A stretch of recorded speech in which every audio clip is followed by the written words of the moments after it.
This special episode of Addressing Gettysburg is brought to you by our patrons over at patreon.com/addressinggettysburg. You get a lot in return for becoming a member of our Patreon channel, and we appreciate it and thank you in advance. From the Gettysburg Museum of History Studios, you're listening to Addressing Gettysburg.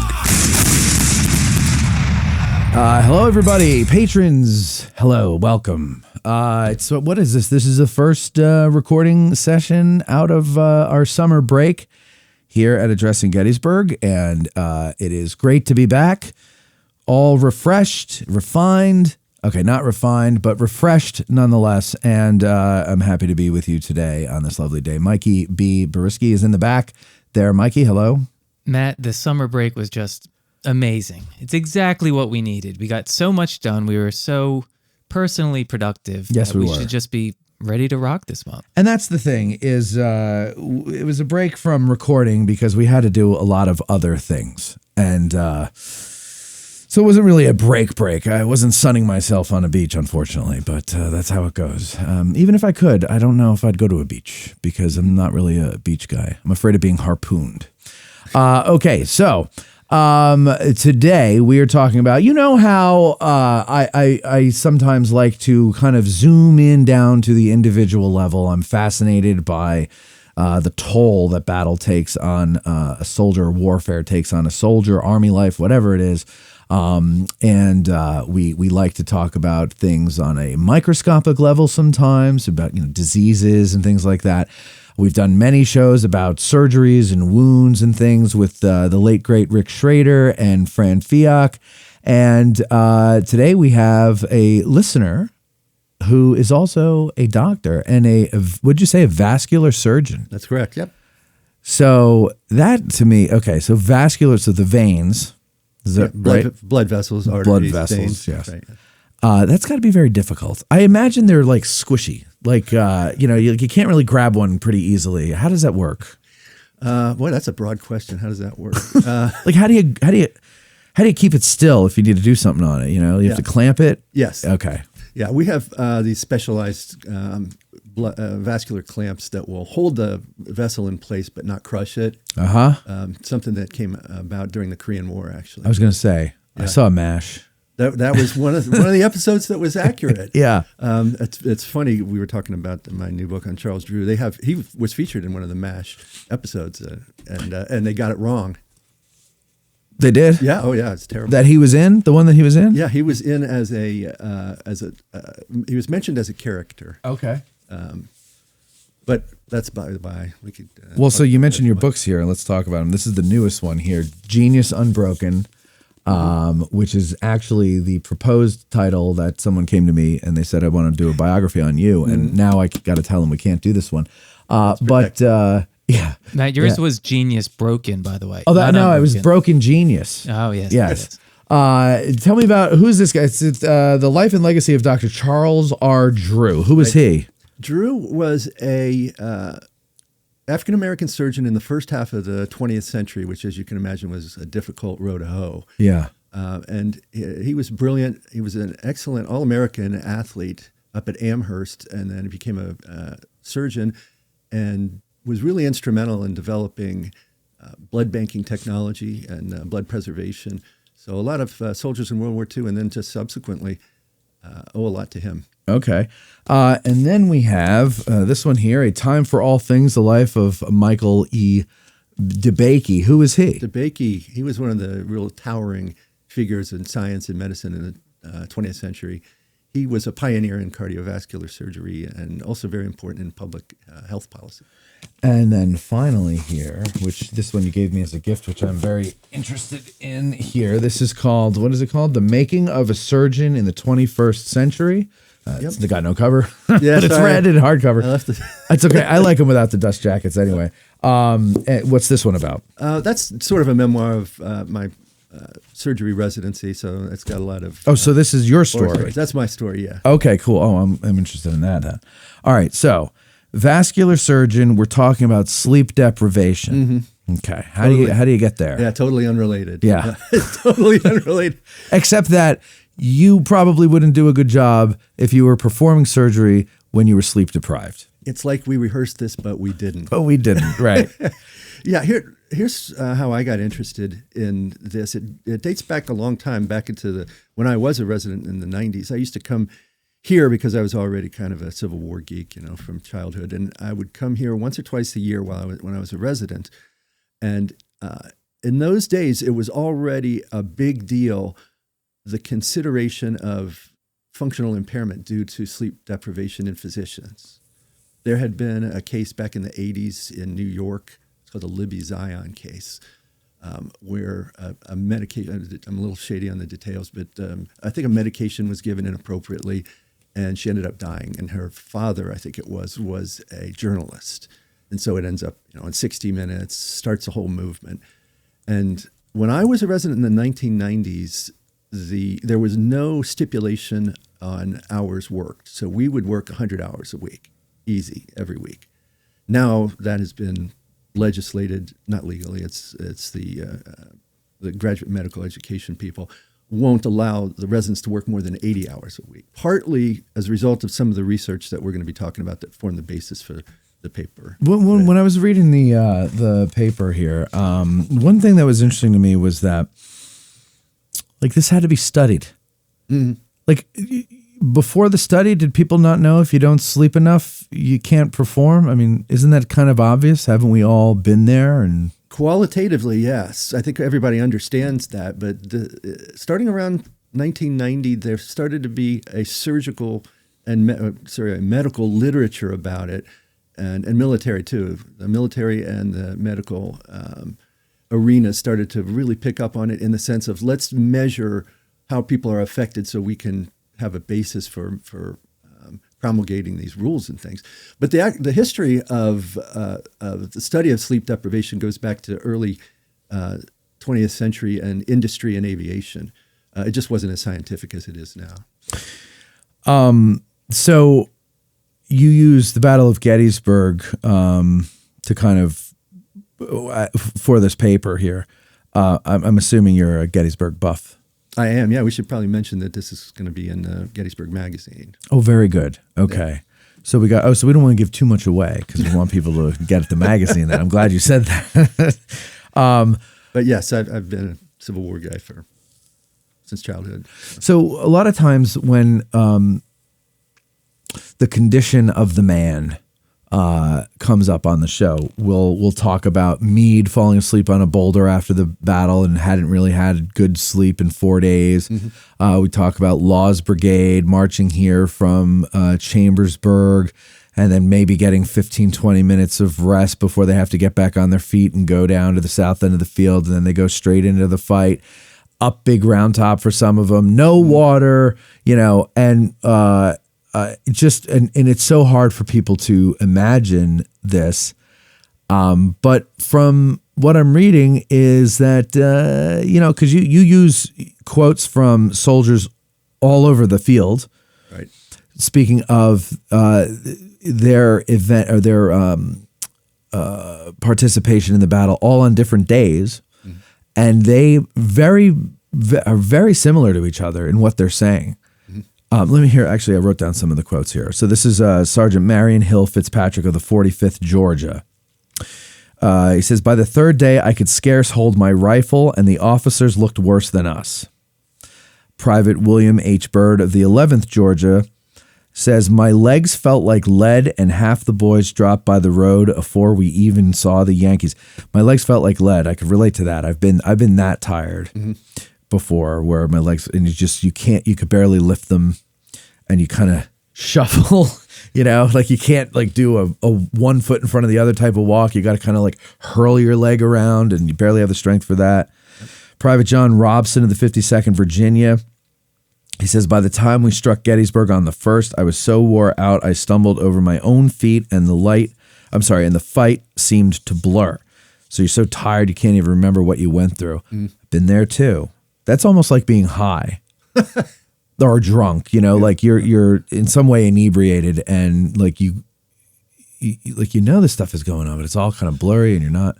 Yeah, well, the Army had a study that I cite in the article, just came out a few years ago in 21, that equated, I think it was after 48 to 72 hours of sleep deprivation, equated it to a BAC, a blood alcohol content of 0.1. 0.1. Yep. Yes. Which will get you a time in this. Sure. And I remember when I lived in Jersey, and I believe it was New Jersey. I heard this in the news. I'm pretty sure it was the state of New Jersey who did this, but it was one of those more police state type states. They passed a law that said like you can be ticketed and punished if somehow for driving tired because they equated it to being drunk. Because I'm wondering if it's from a study similar to this or this study that you're talking about, where they got that information that they can then pass that law. Yeah, I don't know the answer to that, but it makes perfect sense. And you think it would apply especially to like truck drivers who have to do that. Well, I have a friend who is a truck driver, and they're very strict about like 10 hours. Doesn't matter if you're not there, you have to stop and pull over. And Captain John W. Daniel from Early Staff says, marched 120 miles in 6 days. By July 1st, and men fell asleep under fire. Exhaustion was our real enemy that day. We always hear about the men falling asleep during the cannonade before Pickett's charge. But we don't really hear about them falling asleep at other parts of the battle or other days on the battle. So that's not unique to the Union soldiers under fire during the cannonade. That falling asleep thing. That's these other guys too. And when you start to dissect that, it paints events all over the battlefield in a different light. Yeah. When you start to think about, this behavior on the part of that unit or this individual maybe wasn't quite so inexplicable when you look at the sleep deprivation that they endured. And that was really the genesis of this idea. I came here in the spring with my boys, as we do once a year, and Jack and Kellen, hi. And I was over by where the railroad cut is. And I mentioned to you that when I was a resident, I used to come here. And one time I had been on call the night before and drove here the morning when I got off and drove the 6 hours from Columbus, Ohio, where I lived, to here. And when I got here, I got out of the car, I put a blanket down, and I just fell asleep right at the railroad cut. And I woke up a few hours later, had some really bizarre dreams. Rufus Dawes was in the dream. So when I came here with the boys in the spring, I looked at that site and I told them that story. And that was really where I said, I got to look at this systematically. And nowadays we've got actual data where we can say, this is the impact of the fatigue. Yeah. And not so much physical fatigue, which I think we can all understand, but the emotional, psychological fatigue of the sleep deprivation, which is where all of the new literature from the last 20 years or so really comes to bear. There's been times where we've had, actually just the other day. So we had a show at a tavern on Sunday night. And by Friday, leading into it, it was the first one we did. So I was really nervous. It's funded, so somebody else's money is being used for this, and I'm like, now I'm really, really nervous, but also, and I have a crew, but we've got to figure out like, how do we shoot? Because I didn't, when I budgeted the money, I didn't budget in a rehearsal day, where we go in and set everything up and test everything. So we got there hours before, but Saturday, I'm like, well, shoot, what do I wear to this? Like, I'm not just going to wear a t-shirt, so what do I do? So I just went and bought a sports jacket and wore a t-shirt underneath it.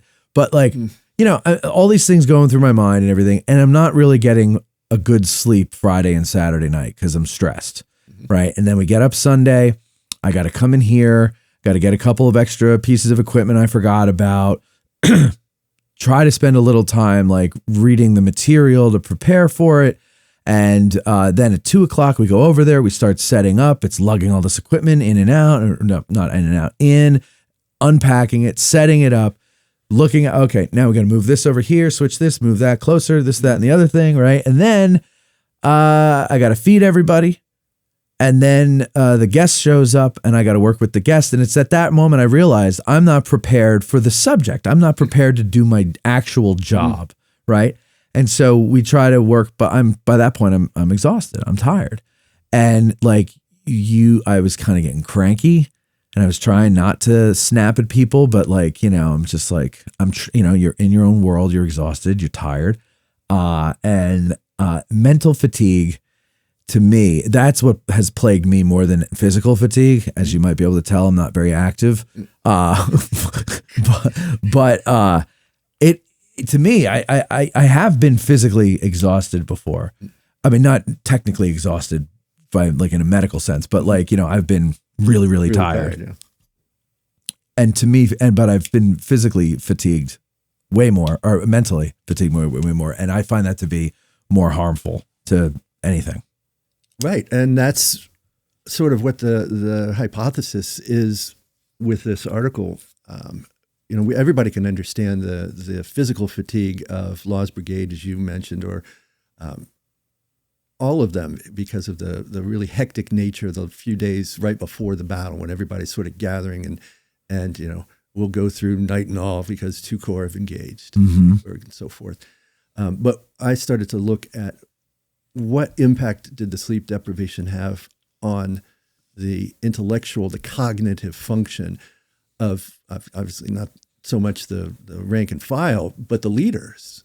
And some of the things that they did that, as I said earlier, just seem inexplicable.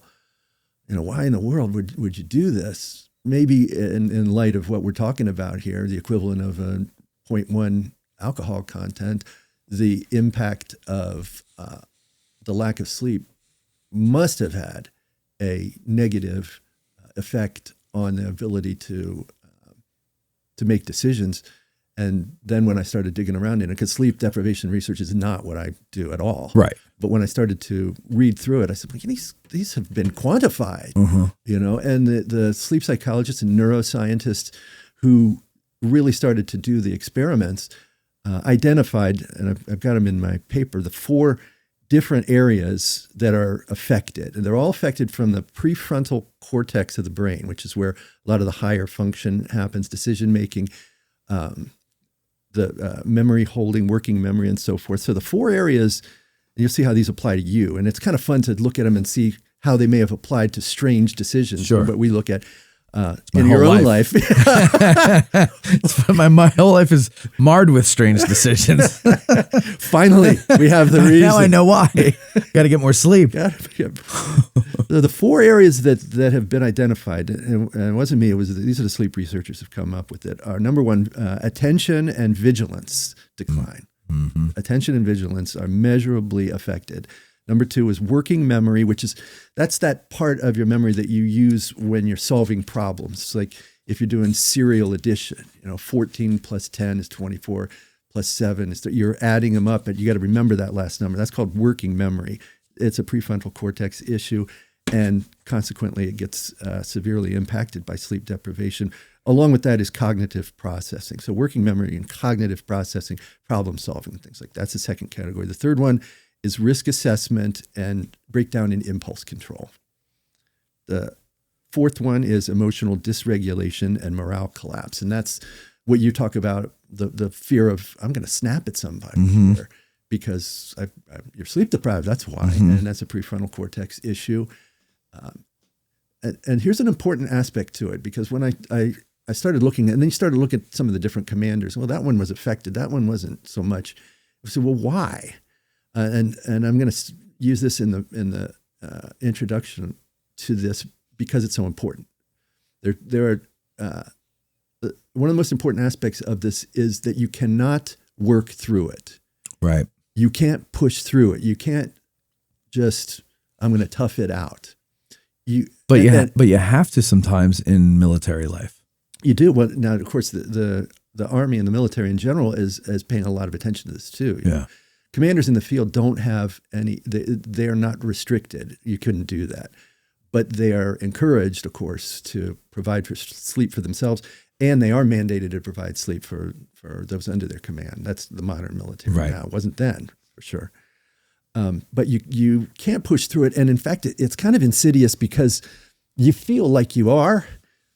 The analogy that I make to it in discussion is it's kind of like the friend of yours who you know is intoxicated, and they've got the car keys and I'm fine to drive. Mm-hmm. They're the last person to make that judgment call. Yes, yes. And so it is with sleep deprivation. You can certainly fool yourself. I'm fine. I've seen this with myself as a surgeon and my colleagues, where I haven't slept for a couple of days now. This operation may be a little bit.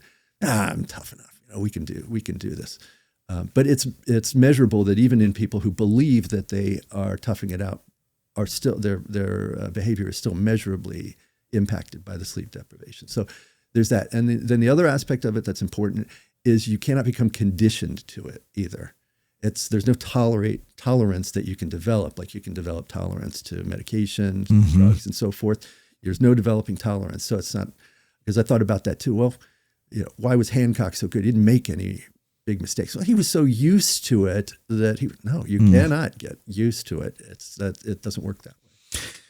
I've always been fascinated by people who can habitually survive and do a lot of things on 4 hours of sleep or so they claim. Do you ever have that friend who's doesn't sleep very long, is up late or up early and has a very productive day? He's like, well, I only need 4 hours of sleep, and they seem to be fine. But I mean, I would imagine that some people might be wired to be able to do that, and most of us aren't. I think everything in human behavior is a bell-shaped curve. Okay. And the Gaussian distribution, there's the median, and within a standard deviation or two is going to be 95% of people. But there's always outliers. Yeah. And so there may be outliers. Hancock might have been an outlier. Yeah. I didn't find that you could. They tend to be high energy people who just constantly going all through the day. Yes. The subject of this book, DeBakey, was one of them. He only slept 3 or 4 hours a night, but he was somebody who was trying to conquer the world. Right. Yeah. It's hard to conquer the world when you're sleeping. So you got to stay awake. Well, you know what the old guys used to say when I was a trainee in surgery? What? We talk about being on call every other night, which is fierce, because let's look at the hours. You come in at 6 a.m, and then you're on call until the next morning. But unless it's the weekend, you're still working until 6 that night. So you're actually 36 hours, right? Right. Now you're not on call that night, so you go home and you fall right to sleep because you got to be back in 12 hours to do that again. That's how you get up to 100 hours of working so quickly. But the old guys used to say, when you're on call every other night, you miss half the good cases. That's part of that sort of military thing. But these guys were getting paid in lucky strikes too. Yeah. In the 50s, and get a packet or carton of cigarettes so they were already compromised. But so with the there was a part in the article about I forget which category or which those 4 things. Yeah. But it's they did a study where they found that people were more apt to gamble. Mm-hmm. And talk about that a little bit more. Yeah. Here's one of the tests. Let me see if I can. I don't know whether people will be able to read that or not. Here, I can hold it on mine. Okay. That's one of the tests that I cite in the Compromise Command article in Gettysburg Magazine. This is called the Iowa Gambling Task. And what you do is you have your subject, and there are 4 decks of cards. Okay. And you don't know, as a subject, you don't know anything about it except that you're trying to accumulate money. And each one of the decks, you pull a card from it, and it will contain a certain amount of money, or it may remove money from you. So you're trying to maximize that. Now, what you don't know is that 2 of the decks are high risk, high reward, and 2 of the decks are low risk, low reward. But you'll pick up on that. Hopefully, if your working memory and cognition is functional, you'll pick up on that, and then you'll start moving towards the low risk, low reward because you're not losing as much. Okay. And if you pick nothing but the low risk, low reward, that's what that chart shows. You'll end up with more money than if you go with the high risk, high reward, where you end up losing a bunch.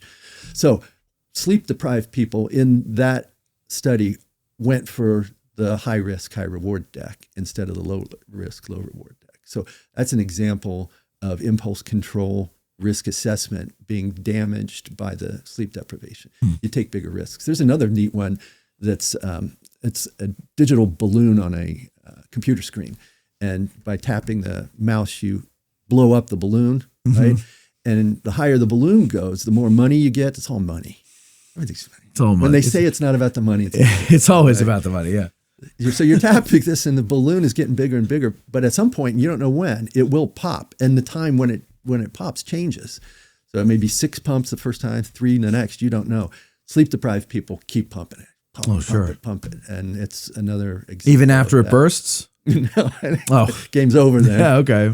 But so that's an example of that one. Now, if we look at some of these other categories, that's risk assessment, impulse control. This one is the Wisconsin card sorting test. And this one looks at working memory and cognitive processing. So the way this one works is you've got cards in front of you. That's the deck in the front there. And then you're faced with 4 reference cards at the top. And you see they've got different colors, there's different numbers of the objects, and there's different shapes. And your task is to match the categories, right? So, but here's the thing, you don't know what the rule is. It could be the color, it could be the shape, it could be the number. You don't know what it is. So, but you're told, you get immediate feedback, no, wrong, didn't match, or yes, it did match. So that measures your ability to identify what the pattern is, right? Yeah. But here's the diabolical part of that is that the rule will change. So it goes from blue color to diamond shape, but you don't know that. This It'll must just be how they test what people are good to get into modern American politics. 'Cause the rules are constantly changing, what you can say and can't say. Yes. And you step on a landmine. Or these psychology tests where they tell, did you ever see this? Was a long time ago, it was a candid camera kind of deal where they had graduating students, I think from Harvard, one of those Ivy League places. And they were telling them that based on their psychological testing, we believe this would be the right profession for you to go into. And so they have all these highly successful people. They'd sit them down and they'd say, we believe based on your psychological testing that your best match for profession would be shepherd.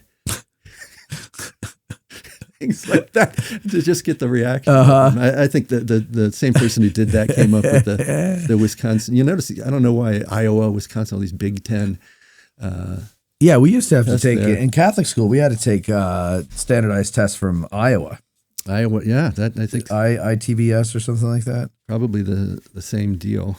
They should have a Michigan one where you have to steal the sign from. With all due respect to our Michigan listeners. Matt's not a sports person, so he wouldn't have gotten that, but I appreciate the humor. Okay. Oh, I thought you I were can talking tell about you. the crime in Detroit. It works either way, doesn't it? No? Didn't you say something about stealing? Now here's another one that'll get you. All right, the Stroop effect game. Yeah, you should do this one because we can do this. Okay. Okay, so you see how it works? What you do is they want you to read all of those and read them aloud, and then we'll move on to the second page. What, going down the column or across? Just go across. There's people Green. who ordinarily read English. Yeah. Okay, green, yellow, red, blue, yellow, green, red, blue, red, yellow, blue, green, red, yellow, yellow, green, blue, red, green, Okay, good. yellow. Let's go on to the next page now. And All right. the next page, you're going to say what the color is that you're looking at. Oh, God, I'm colorblind. All right, let me just establish which is a red and which is a green. Okay. Yellow, green, red, blue, green, yellow, blue, red, green, yellow, blue, red. It's Okay. hard to remember the names of the colors. Now- Yellow. Yeah. Now go to the third page and tell us the color, not what the word says. Right. Okay. So that would be green. Okay. So that would be green, blue, yellow, green, red. That's okay. That gets tougher as you go. Yellow, blue, yellow, green, Yep. green, red, green again, red. Yeah. Blue. So- yeah. Yeah, I don't know if you had a chance to show that to the viewers, but the reason why it's so So they difficult. have the name of the color written in a different color, right. or sometimes the same. Sometimes, yeah. Yeah. Sometimes. Most of the And then time. on the second page, you've got the colors themselves. And I showed you the first page. Yeah. So that sort of imprints, the first two of them sort of imprint on your mind what reality is. And then on the third one, it throws It messes with reality. Yes. And as you might guess, the sleep deprived perform very poorly on that test. All of them? Well, other than the outliers. No. I mean, each page? No. Because I would think the last page is the Yeah, hardest. it's the last page. That's the test. The other ones are sort of just to prime you. getting prime the pump. We're getting your brain ready to get scrambled. That's pretty interesting. So this is how the psychologists and neuroscientists have recognized where the deficits come with sleep deprivation. So let me give you one more quote that you have here, because I think this is the last one I copied. No, I have a couple more in the back. Captain John Lewis of the 9th Virginia, he was in Pickett's division. He said, "Going into that charge, I felt like a dead man walking. My head swam and I scarce knew where I aimed." Pardon me. I love the way they talk back then. My head swam, because I know exactly what he's talking about. Again, I feel that way. Most of the time. A lot of times. Yeah. Most of my days, my head is swimming. But I know what that feels like. And it's a very uncomfortable feeling. Here's some Union soldiers. Private Warren Goss of the 2nd Massachusetts. By July 2nd, we were shadows fighting on will alone. Sleep was a dream we'd forgotten. What a great quote that is. It is a great quote. That's what I'm saying. These guys were poetic. Lieutenant Frank Haskell is one of Gibbon's aides, as we know. On the 3rd day, we stood like dead men waiting to be hit, too tired to cheer when it was over. Captain James Wright of the 1st Minnesota, he said, on the 2nd, we charged like a man in a trance, or like men in a trance, too tired to fear death, too spent to cheer when we held. And that's why I love this article, because we always say, like, how did these guys do this? How could they do this? How did they have the courage to do it? It's not courage. They were exhausted. They had no judgment. They had no time to think about it. Yeah, I mean, that's the famous 1st Minnesota, right? Yeah. Talking about that great charge that stopped Wilcox. Yeah. That's what's, I always say when people say, how could these guys march all that distance and go and fight, and it's hot and it's this and they haven't eaten, and I always just go, well, they were 20, right? Which I think does account for a lot of it, right? But also they were exhausted, and you can, I do remember being tired to the point where I felt like I was on autopilot, and I was like not in control of my movements or whatever. So like if I was walking somewhere, it was pure autopilot. Like it was God holding me by the one hair that's left on my head and leading me along. I don't know what it was, but it wasn't me saying, I can do this. Like I was doing it. So I would imagine, like with a lot of these guys, there's all these different psychological factors going into why they can physically do something they shouldn't really be able to do. Captain Henry Blake from the 11th Massachusetts says, fought today like men drunk with fatigue. This is what I like. Sickles moved seemed madness, but we were too weary to care. That's the answer right there. That explains a lot. How about you talked about mentally and psychologically what physical fatigue does, but what does it do to the body itself? Especially throw in haven't eaten a good meal in several days. Yeah. Without getting into the biochemical aspect of it, it's just what you could if you want to. Yeah. Yeah. Sure. We'll talk about people are interested glycogen reserves and all that stuff. I'm fascinated by it. You're right. The fuel that we use and will become depleted. When you talk about glycogen loading when you're doing marathon runs and things of that nature, that's like eating fettuccine Alfredo before carbo loading, like Michael Scott on The Office. Go ahead. Yes. You never watched The Office? No, I missed that. Oh, okay. I'm aware of the show. Okay.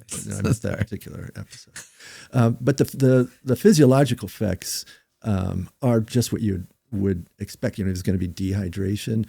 There's going to be elimination of the glycogen stores, which means at some point your muscles are just not going to move. They're going to stop. Yeah. And you're not going to be going. And these are the guys that are still back on the road to Emmitsburg, or to Carlisle, who just fell out. They didn't do it because they were weak. They did it because the tank was empty. Yeah. So that you just come to a point where your body just collapses and it gives in on you, right? Yeah, you will come to that point at some point. And it's different from everybody. You got that bell-shaped curve again. So there's enough of them to make a fighting force, depleted though it is in numbers and now, as we can see, in capacity. So as a surgeon, you can probably relate to this where have you ever had a time where you haven't had a day off in a very long time? And when you finally do have a day off, you're tired, you should rest. You have nothing else to do, but you can't. Like it's almost like you're stuck in that rut of go. And it's hard to, now that you have the free time, it's hard to, that happened to me. I had like 4 or 5 weeks without a day off, a couple, like back in June, right? June into July. And I finally had my first day off and I went back into work because I couldn't, like, I stayed home for a couple hours in the morning. I'm like, I'll go into work. I got things to do. And I went into work and I sat there and stared at the computer for 2 hours and I couldn't get anything. I couldn't get started on anything. And finally I was just like, I'm old enough to know now. So I was like, you know what, maybe this is my brain telling me you have to rest. So I went home and I just kind of, sat down. I put on an episode of Schitt's Creek, I think it was, just to kind of let my mind go. And I woke up like 3 hours later and I didn't even intend to sleep, but I needed that sleep and it just happened. But it was very hard for me. Like I had to force myself to do that. Like otherwise I would have forced myself to work, but I've learned, I guess.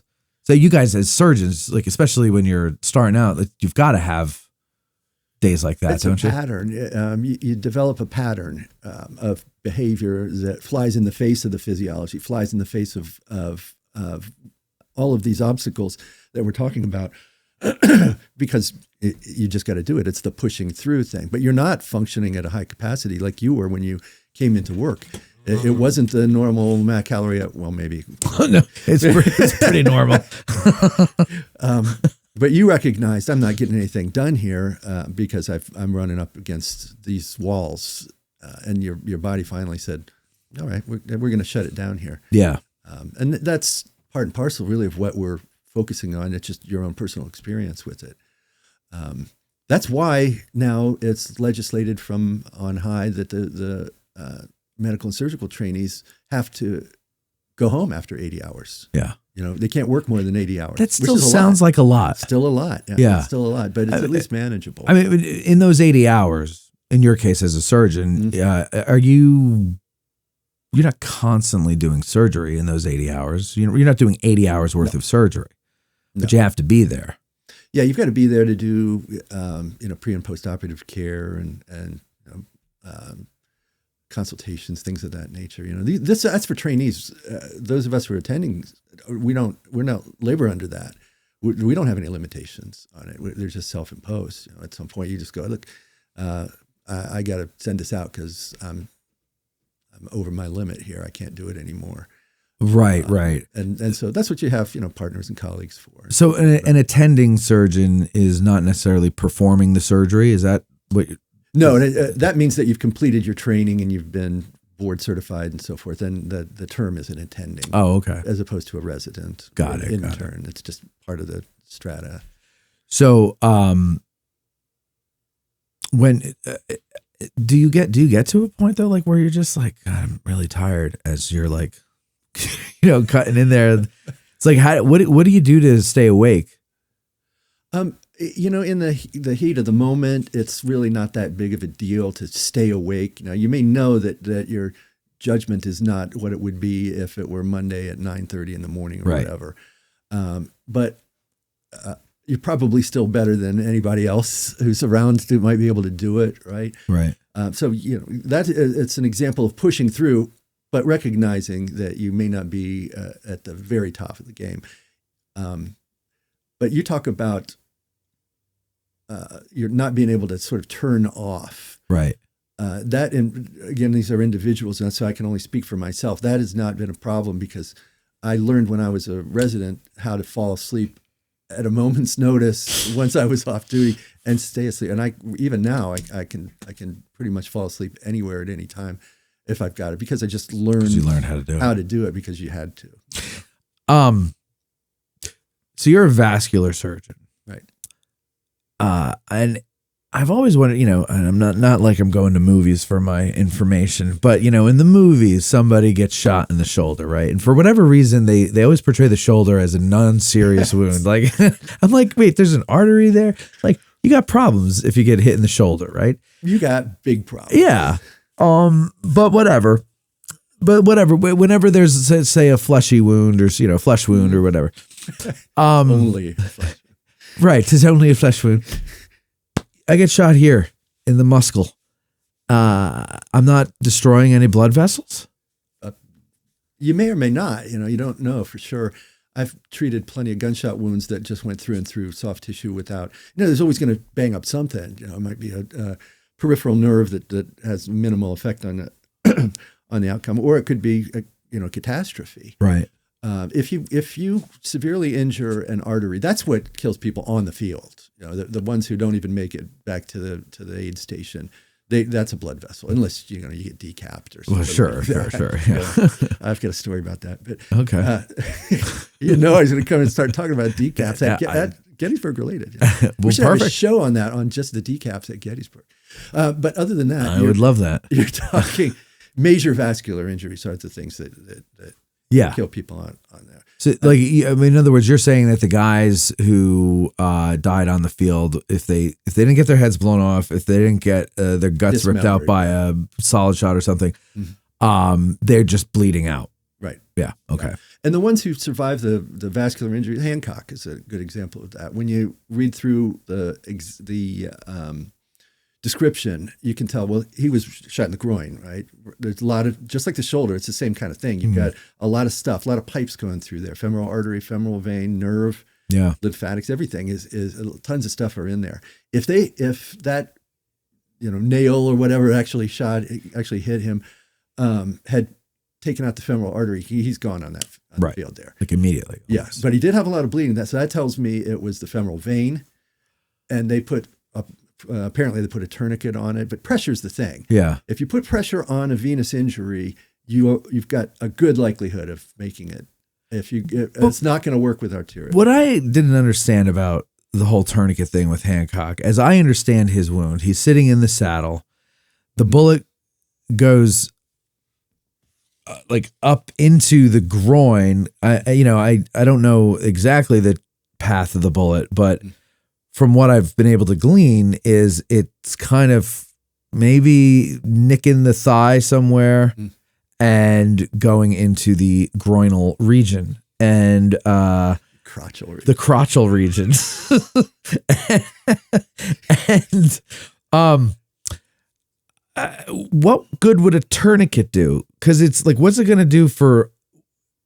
I mean, how high can you get it up on the thigh? Number one, and number two, if the wound, like the bullet, is made its all the way into the pelvis or into the abdominal cavity, what the hell is a tourniquet going to do?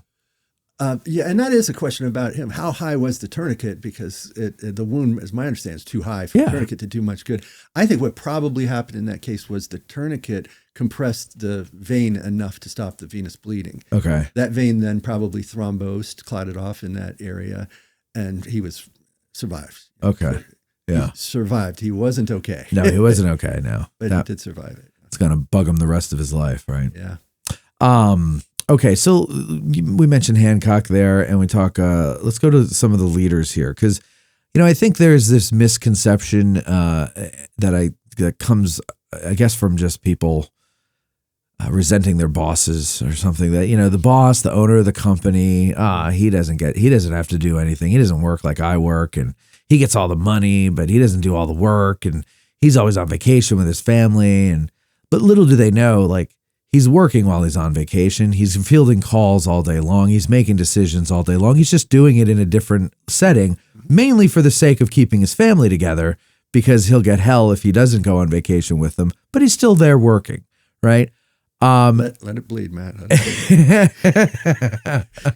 A general, a commanding officer of any rank, he is in charge of everything. He is responsible for everything. I would imagine if he's worth his rank, if he's worth his salt, if he's any good, he's not sleeping much. He's making sure his men are sleeping. You know, the soldiers that are sitting on the line waiting to see what the enemy is going to do. Like before Pickett's charge, for example, we've got Union men falling asleep in the grass, Confederate men falling asleep in the grass, right? Waiting for whatever the hell is going to happen.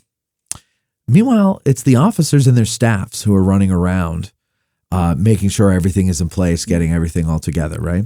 Yeah. They're not resting. They don't get that opportunity to take a nap. You do, but they don't. You know, the worker, the employee gets a mandatory break. The boss doesn't.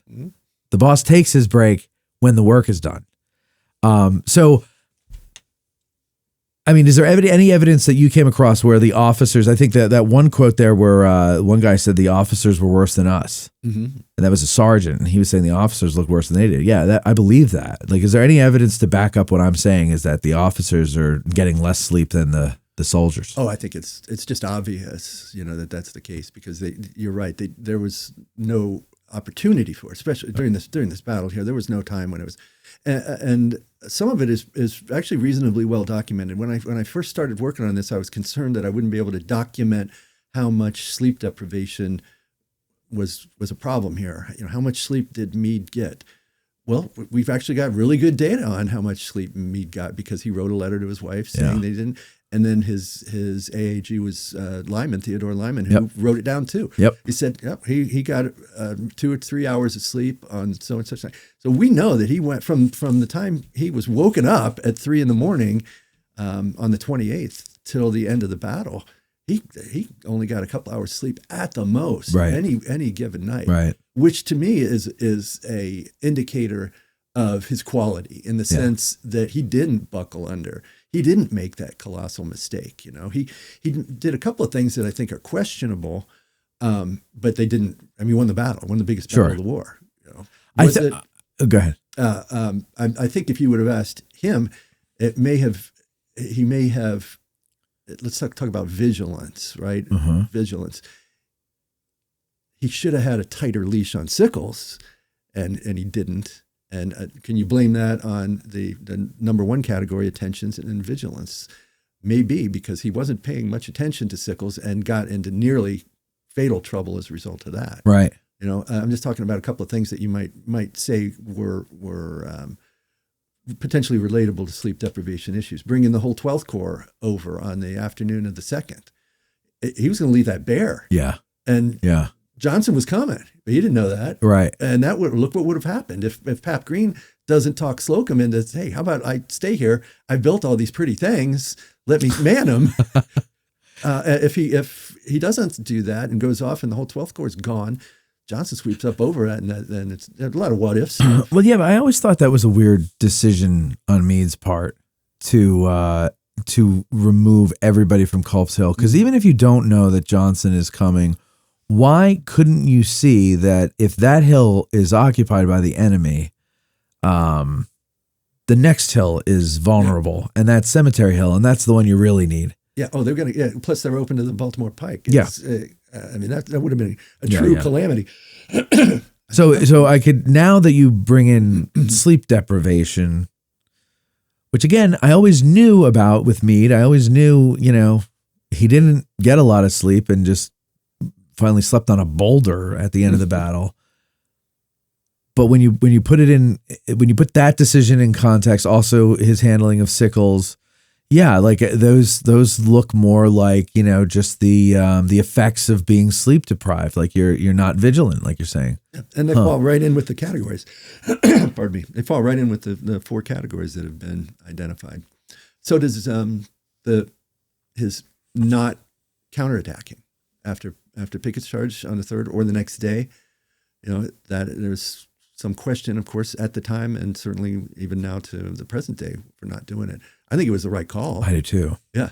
But on the other hand, back in Washington, Lincoln's going, we got him, we can do it, we can end it right here and now.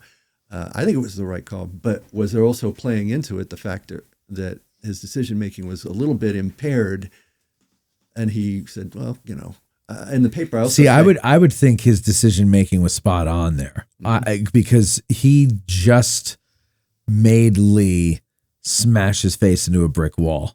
Why would I now give him the opportunity to do that to me? And he makes some good decisions too with, his Council of War, and he's trusting his subordinates a lot more, but he's in communication with them. Yes. They're aware of things. And I wonder now my friend Jen Murray is writing a biography on Meade, and that's where I'll learn more about the man once that comes out, and his style and everything like that. But I wonder, and maybe Mikey, because you're a lot more learned in this stuff. Was it Meade's style to do that, or is that something that he developed once he became the Army commander? The style to do what? The Council of War, and rely on your rely on your subordinates, trust your subordinates. I think I'm probably, number one, I'm obviously not as qualified as Jen to answer that question, but I think you also have to factor that commanding a corps is much different than an army.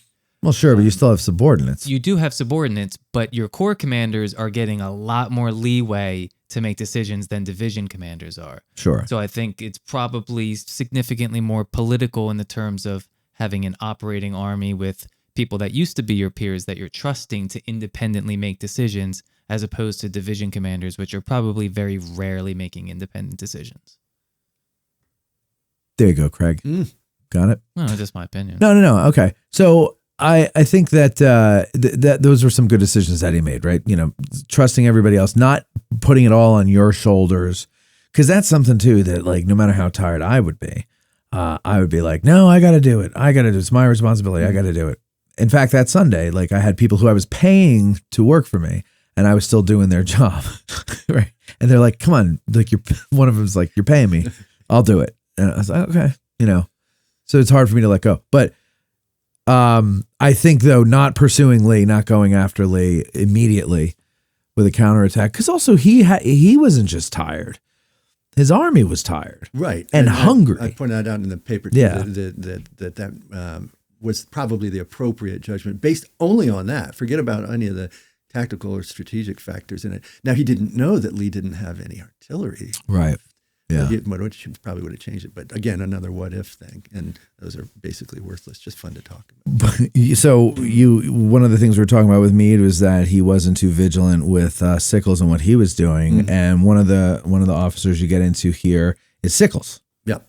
And we don't really hear about Sickles being tired or sleep deprived. We hear about Meade, we hear about other people, but Sickles not so much. What do you got on Sickles? Yeah. The only information I was able to dig up, other than inferring from the movements of the Corps, because they did go 50 miles between the 27th and the 1st, 27th of June. So that's, you're probably talking maybe 3 or 4 hours of sleep, just practically speaking. You can't get much more than that. The only germane quote was from his aide, Thomas Bradley, in his memoir from 1895, said that Sickles was weary from the march. Okay, I mean, that's about as good as you're going to get from it. Sickles is, I think you could talk about his not understanding the risk reward of what he did. The reward, I get an artillery platform. The risk, both of my flanks are in the air now. Yeah. And the rest of the army's half mile behind me.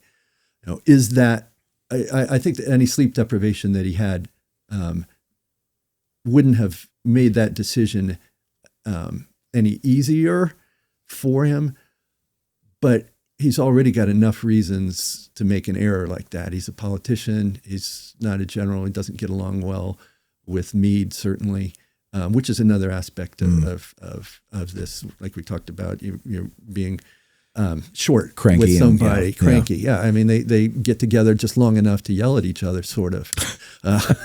They didn't like each other in the best of times, and here we are under a high stress situation. Right. So you put that together, and I think it's hard for me to add too much from the sleep deprivation to him except to say that he would fall in that category of the appropriate amount of deprivation to impact his risk-reward judgment. But I'm not sure his judgment was all that good to begin with. Yeah. See, it's funny because I always just chalked him up to being a lawyer and politician from New York. And that was the explanation for all of his douchey moves. But now you can add sleep deprivation to that possibly, and then I'm a little more sympathetic to him. I'm not so hard on him. Not much, but a little bit. How about let's see here. We got Mead, we got Sickles. Reynolds, this is a good one. Reynolds, yeah.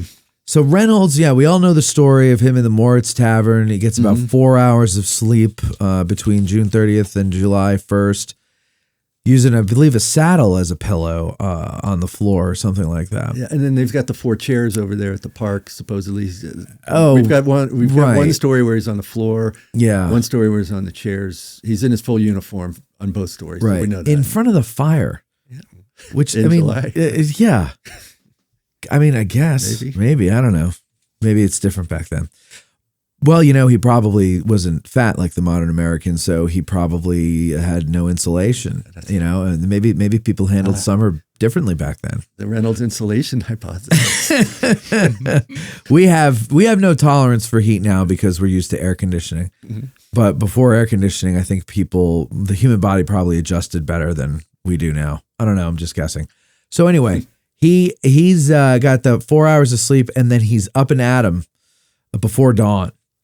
Right. And you make a good point. And again, now I see things. This is why I love doing the show, because every time I talk to someone like you who has a different approach to these things we always talk about, I come away with a different view of it because it makes it real. It paints more of a picture, and it makes these people and not these stoic figures in a black and white photograph. You know what I mean? Yeah, or marble. Yeah. Or marble. Right. So, go ahead with go on with your bad self. Tell me what you're getting at there. Yeah, so it was his aide, was Riddle, was the guy who was the courier who came back, and he's the one that reported that he woke Reynolds up at 4:00, right? And he also wrote, it's in a letter in August. It's up in the Reynolds papers. He wrote a letter the next month where he described that was the most sleep that Reynolds had gotten for the past few days, was that 4 hours. Okay. He had mentioned that. But if you remember, when he woke him up to read him he read the orders to him. Riddle looked at him himself. Do I need to wake up Reynolds? Oh yeah, I have to wake up Reynolds. Woke him up. And then he read it to him 3 times, right? Mm-hmm. And clearly that's fog. He's awake, but he's not hearing. I'm sorry, read it again. It's me every morning. Read it again. Yep. I always tell my girlfriend, I'm like, if you want to have an important conversation with me, you can't do it when you first wake me up in the morning. Yeah. And because when she'll remind me of it later, like that evening after work, and I'll be like, what are you talking about? She's like, I told you this morning. And I'm like, when you woke me up? And she's like, yeah. And I go, I can't do that. I can't retain knowledge at that point. Yeah. So, I mean. Yeah. And Riddle didn't stop by Starbucks on the way. No.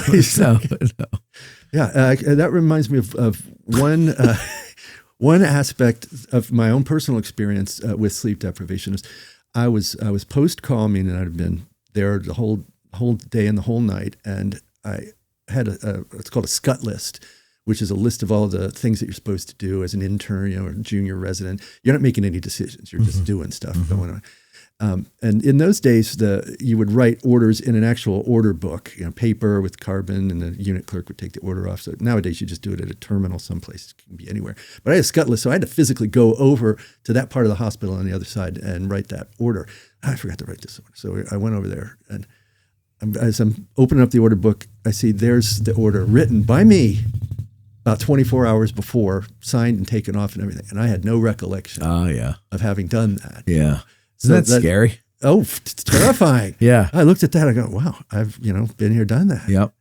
Yes, it was terrifying. It's another example. So Reynolds is waking up. It takes him 3 times to get through this. What I'd like to look at with Reynolds is clearly, the guy's a hero because his deployment was perfect of the First Corps. he gets killed before the 11th Corps comes up. So we don't know what he would have done Right. with the 11th Corps. Maybe he would have handled it differently. I don't know that he had any idea of what the ground was like up there on the plane. I mean, if he, so it was, I doubt it. it was a gamble really to do what he did. And maybe the more prudent thing would have been to just put everybody on Cemetery Hill, Cemetery Ridge, because it's a bit of a gamble going up there. He knows, after all, that Early's coming down. And if he lines everybody up on McPherson's Ridge or Seminary Ridge out there, at some point they're coming down there and they're going to hit it. And he doesn't. So we don't know what he was going to do with the 11th Corps. So that's a risk issue there. I think the bigger risk issue with him, though, is the one that got him killed. Yes. He was too far to the front. Right. I mean, he personally played. Look where the equestrian statue of it is. That's where he was. Yeah. He's right there next to the. Oh yeah, it's true. I mean, even before he got in front of the Iron Brigade, he was out there with Buford, looking over things while artillery's flying all over the place. Exactly. So okay, I like that. So like the fact that he put himself in that precarious spot could be due to sleep deprivation. Right. It's risk reward again. What's the reward? The reward is personal observation of the terrain. The reward is demonstration of courage in the leader. It helps morale, right? Right. What's the risk? I might get killed or seriously injured. And if I get killed, it doesn't just affect what's happening right now. He's the wing commander. Right. You know? That affected the whole rest of the battle. Who knows what else would have happened? What ifs. So his risk reward, I would argue, was potentially impaired. He got up too close and paid the ultimate price for it. How about this one is of course, bless you, Michael. Thank you, sir. We got to get the Confederates in there too. Yep. And one that we don't really talk about very often because he didn't really do much, but people always wonder, what was he up to? A.P. Hill. Yeah. A.P. Hill. We don't know much, do we? We don't know much. We assume he was in bed with, what was it? The prostatitis or something? Yeah, a little gonorrhea, little. Got a little bit of the rhea. Yeah. Not the dia. What was it? The evening with Venus and a lifetime with Mercury. That's right. Mm-hmm. So he's apparently it's really taken its toll on him now. It's advanced. Yeah, I barely touched on him in the article just because there's nothing much to say. I don't think his division commanders after Pender and Heath were wounded did him any favors. But he himself doesn't really play much of a role, does he? No, he doesn't. And you're right. The part here is very, very short about him. But we'd have to imagine that he's. I mean, well, we don't imagine it. We know he's kind of in bed the whole time. And it seems to be due to what was this here? His incurable illness from his youthful visit to New York City returned with such a vengeance as Lee's army entered Pennsylvania. That was from Douglas Southall Freeman who said that. The disease had progressed to such a state that Hill was pale, weak, and in constant pain, especially when riding horseback, no doubt. But I mean, I would imagine that would also keep you up at night. Like you need to rest when you're sick, but like certain things interrupt your sleep. Sure. We don't have any data on it is the thing. Fremantle saw him walking around, so we know he was there. He was awake at some point. He just doesn't seem to have made much of a contribution in terms of battlefield. Which is so weird to me. There must have been something about him that Lee liked. Right. Or he had some Polaroids of Lee that, Well, I briefly mentioned this too, and I think part of the reason that it's not mentioned much is because of the cause. How do you honestly say, well, he was under the weather because he still had to clap? Who's going to say that? So instead, let's just not even mention it. He was a whoremonger. At least once. Our great hero. Yeah. No, that's a great point. We kind of, I don't know, but it's just strange. How about Stewart? I was going to say, too, I know you had mentioned Hill, but I mean, wasn't Hill one of the ones Lee mentioned when he was on his deathbed? Who was on his mind? Didn't he say something? Yeah, didn't he bark out an order to him? Yeah, bring up Hill. I mean, Hill was prior to him being a corps commander here, Hill was his man. Yeah, he Hill was saved Antietam. excellent division commander, wasn't he? It's a good point. But this is like the moment where he really could have used him. There, to me, the command function of the Confederate Army at Gettysburg is a disaster. Yeah, me too. It's just they didn't talk to each other. I mean, how do you on July 2nd? Meade has the Council of War. Yeah, Lee doesn't have anything like that. He didn't talk to anybody. He talks to Longstreet in the movie, but he didn't realize. Right. The thing with Lee that I'm starting to lose patience with is the hero worship of Lee as like one of the greatest quote unquote American generals in our history. Because I think a good general would have much tighter rein than he had on his subordinates. And this whole, he trusted his subordinates, and Look how you could trust them, like trust but verify. Like, you still have to be in communication with the people you trust. Otherwise, what's the purpose of having you? Yeah, precisely. So, yeah, I don't know. I kind of wonder how great a general he really was. What do you think of that, Mike? I don't think much of anything, Matt. I noticed. Well, what do you think of what I just said there? Was that incendiary right there? I don't think so. Very controversial. Damn, I was trying to be controversial.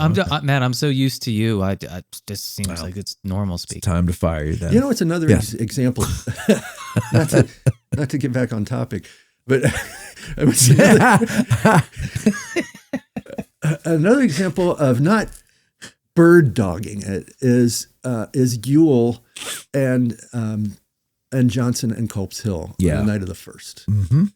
Because, we talk a lot about him not taking Cemetery Hill, but I don't think enough attention is made to the fact that he told Johnson to go up there and see what you could find and take the hill. Sure. If you can. Yeah.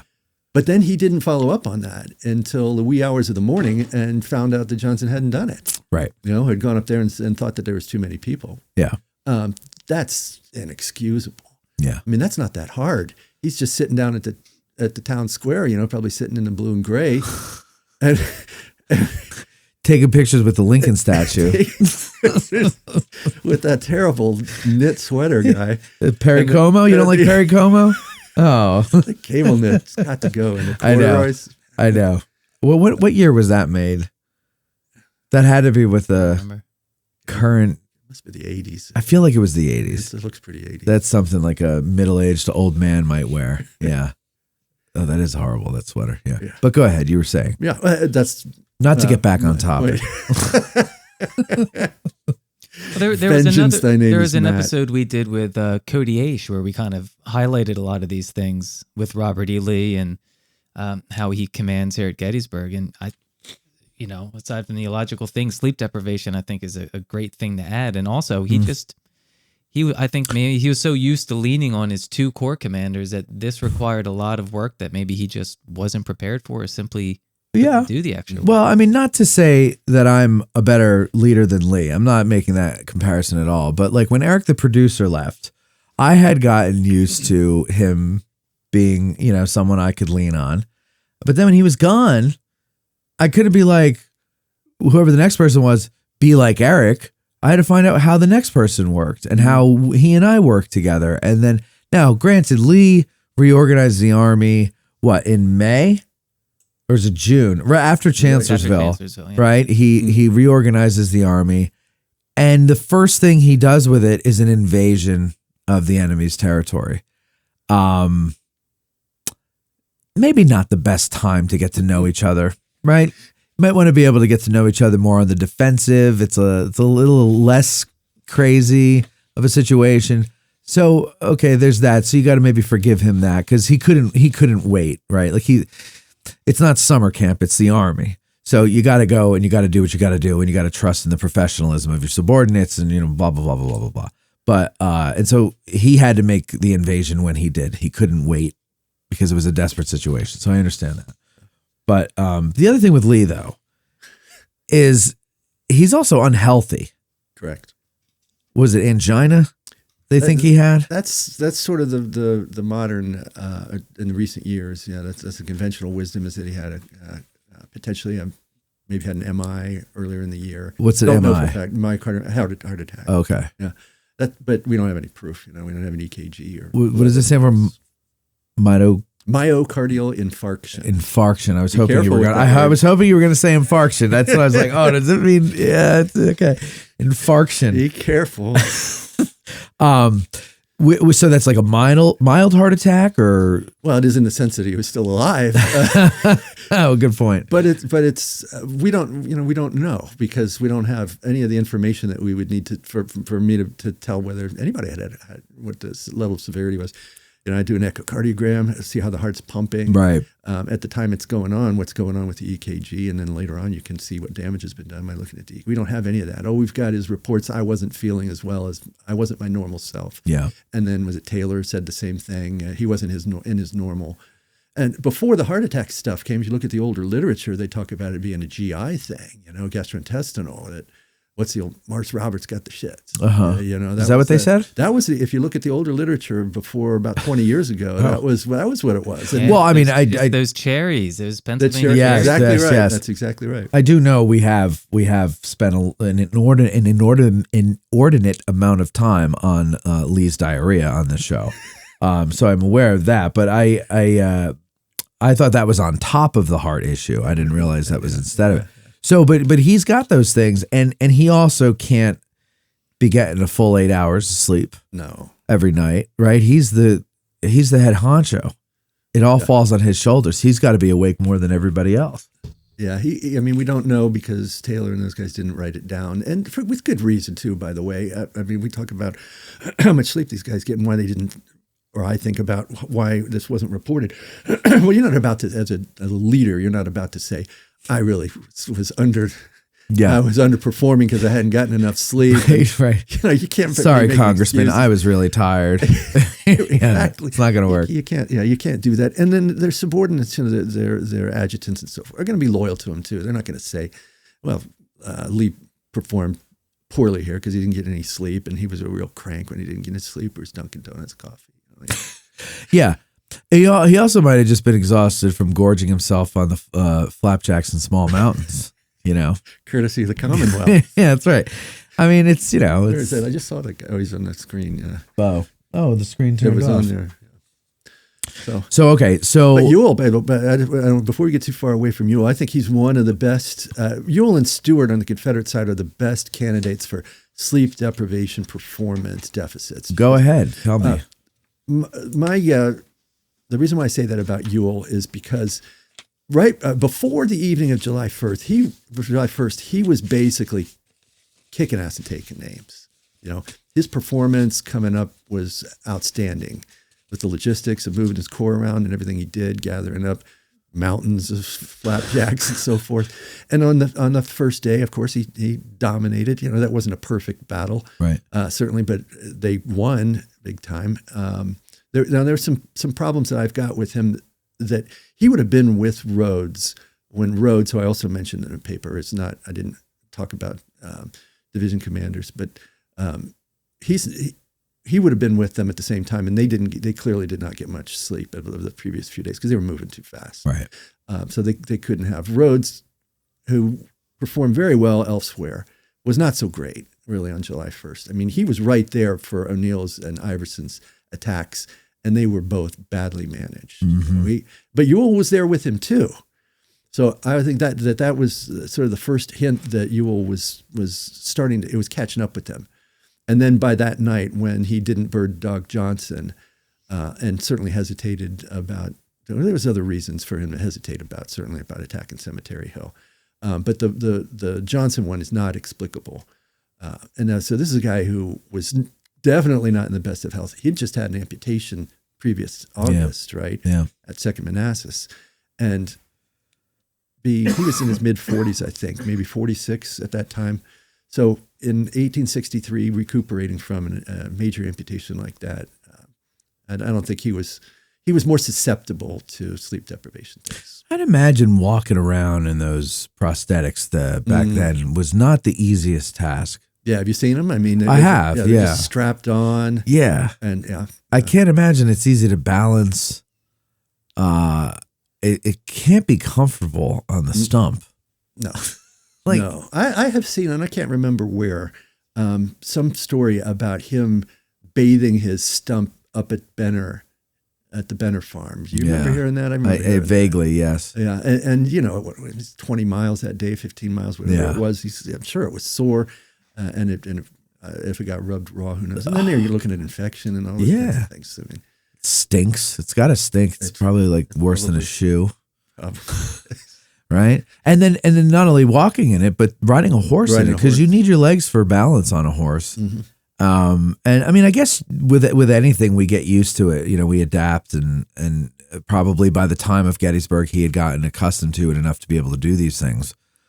But still, my point is that's got to take a toll on your energy levels. It does, yeah. Even now, now he was a below the knee amputation. There were others who had above the knee, which is a very dangerous wound even now, but that would require trauma, that would require an amputation of that magnitude.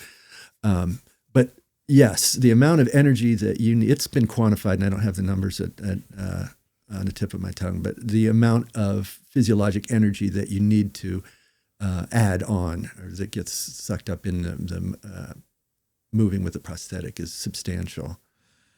When you said that below the knee has a higher success rate, I guess, of surviving as opposed to above the knee. Yeah, higher up you go, the more likely that you're either going to lose enough blood that it's game's over anyway, and then the trauma of it and complications that can rise. Like, so, I mean, what if it's just like 2 inches above the knee? Is that still more dangerous than 2 inches below the knee? We don't do amputation. Now, I'm talking about modern work. Yeah, that's right what now. I mean, yeah. We make them mid-thigh Okay. in order to get enough of a flap together so that then you can have a prosthetic. Because if you were to do an amputation just above the knee, then you've got no soft tissue. There's only skin around the knee there. Then you don't have anything that's going to support the weight. muscle. Yeah, you need to use the muscle to make the flap. As a padding. Correct. Understood. Okay. And what if I don't think this is called the amputation. Is this a disarticulation? Like if you have to remove it at the hip joint? A hip disarticulation, yeah. That's a whale of a procedure. How do you stop the bleeding on that? Well, it has to be done surgically, you know. So you'd have to go in and like clamp off the artery, because Yeah, you can't put a tourniquet on on your unless you're Hancock. He must have been built differently. You know, we don't really see the waist. He had a all that very well. slim waist. They just put the tourniquet around his waist. Around the whole thing. He says, tighten my belt. Before I bleed to death. Yeah, right. That's what I guess that's the thing, is he didn't use a regular belt. He just used a tourniquet because he had such a slim waist. And that's what he was saying. Did get me a tourniquet? He was just mean tighten my belt. That's all he was saying to the guy. That's all you need to do. How did we turn Hancock into Gumby here? I don't know. Damn it. His horse's name was Pokey. That's true. Little known fact there, Yeah. Norm. The more you know. Meade had Old Baldy, and Hancock had Pokey. Yeah. It's true. I wanted to quickly circle back to something he had said about, if Lee was tired, that, Taylor and them wouldn't have mentioned it. It's interesting that, Matt, you read so many examples of the men in the rank and file openly admitting they were tired. Yeah. Yet we don't really see those examples of those higher ranking officers when clearly they were. Sure. And you had just mentioned Rhodes. I find the whole Rhodes situation fascinating because, unless I'm wrong, I've never read a definitive reason as to why late on July 1st it's Ramseur that's coordinating that final attack against Robinson. Why isn't it Rhodes? And I wonder if it is something like that. It's just one of those, they knew he was friggin' tired. His decision making was poor, and that's just not something a gentleman or an officer is going to really admit to when he's tasked with the lives of 6,000-7,000 men. I think you're onto something there. Yeah. I don't know. Do we know how tired Rhodes was? I haven't really heard that.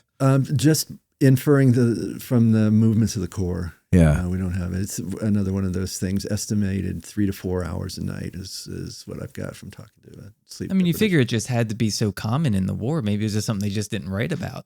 I mean, your That's a good opponents point. are usually tired too. So Yeah. your decision making can be poor on certain days, but so can Yeah, what you're up you know, that's a good point. It's people who are in the same boat understand certain things. And so it might be that, you know, Rhodes is the division commander and his brigade commanders are his brigade commanders, but they're all in the same boat for the most part. And, you know, it could be like, hey, boss, you're pretty tuckered. Like, go take a nap. Like, what do you want us to do? I'll take care of it or something like that. And there's no shame in it. There's no problem because, you know, Rhodes might turn to the same guy the next day and was like, listen, you're a little tired. He goes, tell Colonel What's-His-Face to take over and everything. And I'll make a special, you know, order for you to do a certain task or whatever, just to, you know, you could say, and you save face and you know, it's a courtesy, like a professional courtesy that might do for each other. Or like cannibalism in the shipwrecked, you know?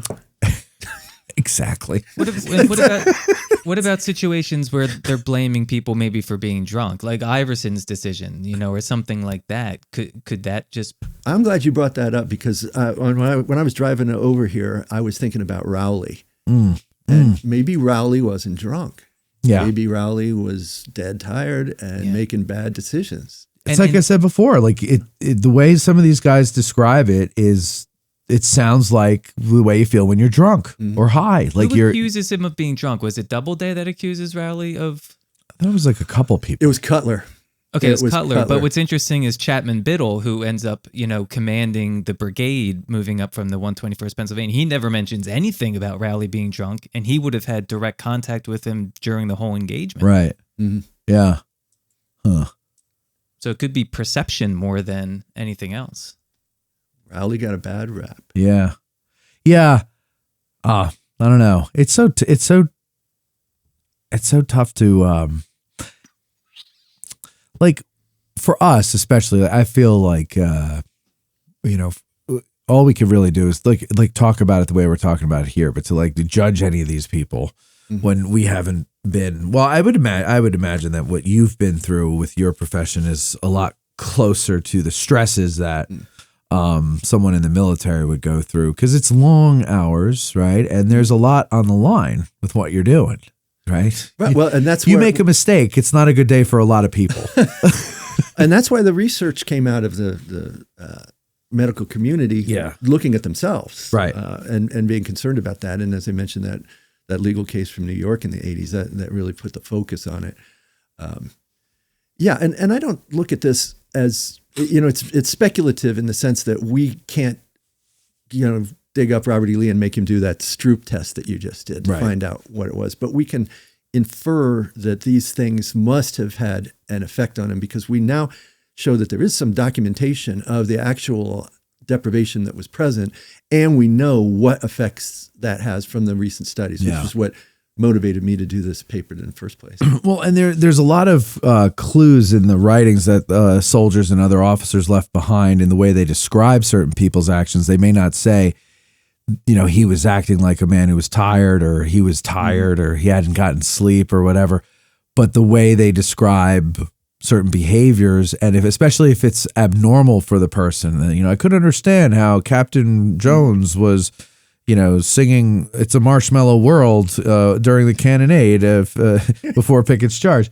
I didn't even know that was a song back then. So we're all learning something there. But you know what I mean? Like there's certain things that you can go, well, he's either drunk or he's gone insane, or maybe he's sleep deprived. Because that's what I sing when I'm sleep deprived. It's a Marshmallow World. Overshare. When does this come out? I don't know. It's issue 73. It's supposed to be out this month, but I don't have any control over that, and I haven't received my copy. And it's in Gettysburg Magazine? Yes, that beautiful magazine. So that would be, let's see, you said it's issue 73. This will be out to the general public after, you know, a couple months from now. So you got to go back to the August release, I guess, would be. I think so. Right? Or issue 73. Find that one. Doesn't matter when it came out. Find issue 73. And that way you won't be misled by my directions here. And you'll be able to get it the proper way. Right? Yeah. Craig, this was very cool. I love doing this type of stuff, the medical shows. It's very fascinating. I hope you'll come on and do more. I'd love to, Matt. Thanks for having me. Great. Thank you very much for. How did we get in touch with you? Did you get in touch with us? Yeah, a month or so ago when I knew that the article was going to come out, I sent an email to Dave. Dave, okay. And I said, you guys might, I know you like for things that are off the beaten path. Yeah. And this might qualify. Love it. Great. I appreciate it. Good luck with the article. I hope a lot of people read it and you become a name in our community as a sleep deprivation expert. Yeah, I hope there are no psychologists or neuroscientists out there going, boy, that surgeon got all of this wrong. Well, if there are, you're welcome to come on the show. We'll have a battle royale. We'll get Craig back, and you guys can debate each other. We'll have our first Friday night debates. Celebrity deathmatch. Yeah, right. Otherwise, thank you very much for your help back there, Mikey. You're welcome, Matt. You're so welcome, Matt. And thank all of you for listening and your continued support, and we will talk to you next time. All right. Thanks for watching. And if you enjoyed this video, we have a lot more content for you over at patreon.com/addressinggettysburg. Also, you can make a tax-deductible donation to help support more videos like this at dhpioneers.com.